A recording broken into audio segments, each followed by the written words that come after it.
दोस्तों, alternative market structure का हम सेकेंड पार्ट करने जा रहे हैं। हमने जहाँ तक लास्ट किया था उसके बाद से अब हम लोग नेक्स्ट टाइप ऑफ मार्केट देखने जा रहे हैं, मोनोसोनी।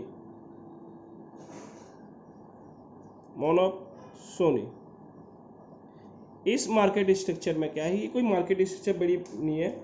ये मार्केट स्ट्रक्चर क्या है, एक complementary form of the monopoly है, जहां monopoly refers to the market structure in which there is a single buyer but large number of seller some basic feature. तो आप देख सकते हैं यहाँ पर मोनोसोनी यानी single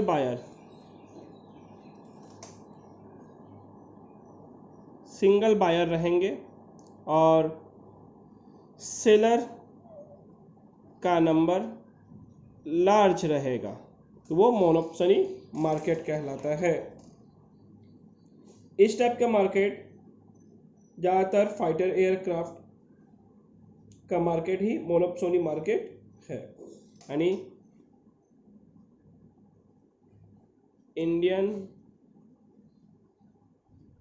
fighter aircraft is the example of this type of market.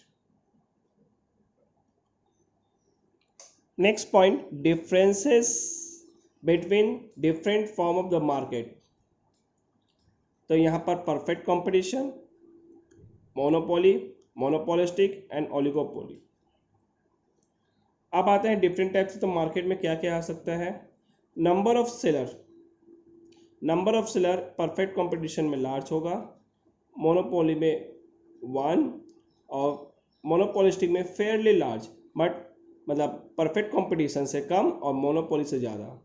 Few मतलब कुछ ही यहाँ पर होंगे, मतलब मोनोपोलिस्टिक में जो नंबर ऑफ सेलर होंगे वो ओलिगोपोली और मोनोपोली से ही ज़्यादा होंगे, लेकिन परफेक्ट कंपटीशन से कम। आते हैं नेक्स्ट पॉइंट, फिर बायर्स। यहाँ पर भी लार्ज नंबर ऑफ बायर रहेगा, लार्ज नंबर ऑफ बायर होगा, यानी चारों मार्केट में लार्ज नंबर ऑफ बायर होगा। Nature of product homogeneous, monopoly में product have no close substitute. जब हमने डिफिनेशन पढ़ाया था, नेचर ऑफ प्रोडक्ट में बता दिया था कि जिस तरह का प्रोडक्ट बेचेगा, जिस मैंने मोनोपोली मार्केट में जिस तरह की प्रोडक्ट सेल की जाएगी, उस तरह का प्रोडक्ट उस मार्केट में या उसका क्लोज सब्स्टिट्यूट प्रोडक्ट मार्केट में अवेलेबल नहीं रहेगा।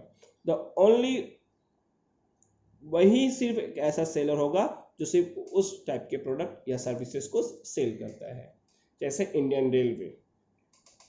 डिफ्रेंशिएट, मोनोपोलिस्टिक कंपटीशन में प्रोडक्ट डिफ्रेंशिएट होंगे, मतलब एक दूसरे के प्रोडक्ट सिमिलर नहीं रहेगा, अलग रहेगा, एक दूसरे से पूरा ही अलग रहेगा। ओलिगोपोली मार्केट में प्रोडक्ट एक जैसा भी हो सकता है और डिफ्रेंशिएटेड भी हो सकता है। यहाँ पर मार्केट इन्फ्लुएंस करना जीरो है, मतलब यहाँ पर मार्केट को कोई मार्केट के प्राइस को इन्फ्लुएंस नहीं कर सकता। सब्सटेंशियल, मोनोपोली मार्केट में सिर्फ मोनोपोली ही जो सेलर है वो मार्केट को में इन्फ्लुएंस, मार्केट प्राइस में इन्फ्लुएंस ला सकता है। ये मोनोपोलिस्टिक कंपटीशन में कुछ ज़्यादा मार्केट प्राइस में चेंजेस लाया जा सकता है। और सब्सटेंशियल, दैट मीन्स यहाँ ओलिगोपोली भी कुछ ज़्यादा मार्केट प्राइस में चेंजेस नहीं ला सकता। एंट्री पॉसिबिलिटी, परफेक्ट कंपटीशन में फ्री है, कोई भी एंट्री कर सकता है। मोनोपोली में कंट्रोल है, दैट मीन्स रेस्ट्रिक्शन है। मोनोपोली में सिर्फ और सिर्फ मोनोपोली जो सेलर है वही रहेगा, इसके अलावा और कोई नहीं। मोनोपोलिस्टिक भी फ्री है और ओलिगोपोली भी कंट्रोल्ड है। एडवर्टाइजमेंट और सेलिंग कॉस्ट, यहाँ पर किसी तरह का एडवर्टाइजमेंट और सेलिंग कॉस्ट की जरूरत नहीं पड़ती है। मोनोपोली में डज नॉट एग्जिस्ट, यहाँ पर भी किसी तरह की एडवर्टाइजमेंट की जरूरत नहीं पड़ती है। मोनोपोलिस्टिक और ओलिगोपोली मार्केट में एडवर्टाइजमेंट और सेलिंग कॉस्ट की जरूरत पड़ती है। अब ये जो पॉइंट्स, जो डिफरेंसेस थी, ये इजी पॉइंट थी। ये जो 6 पॉइंट सबसे इजी पॉइंट है, जो डिफरेंसेस को एक्सप्लेन करना आसान होता है। अब हम आते हैं और एक दूसरे इजी पॉइंट पर, प्रोडक्ट डिफरेंशिएट। यहाँ पर किसी प्रोडक्ट का डिफरेंशिएट से नहीं होता है, इसमें होता है, इसमें भी नहीं रहेगा, इसमें भी नहीं रहेगा, यहाँ पर होगा। Does not exist for pure oligopoly, pure oligopoly में नहीं रहेगा, बाकी सभी में डिफरेंशिएट रहेगा। अब प्राइस डिस्क्रिमिनेशन यहाँ पर नहीं रहेगा, यहाँ पर होगा, यहाँ पर एडॉप्टेड नहीं है, यहाँ पर भी एडॉप्टेड नहीं है। अब हम आते हैं कुछ इंपॉर्टेंट टर्म्स में, इंपॉर्टेंट पॉइंट्स में। जैसे आपने यहाँ पर देखा प्राइस डिस्क्रिमिनेशन, प्रोडक्ट डिफरेंशिएशन, या फिर और भी बहुत से पॉइंट्स हैं। हम इन इंपॉर्टेंट पॉइंट्स पे चलते हैं जिसे और भी अच्छे से समझा जा सके।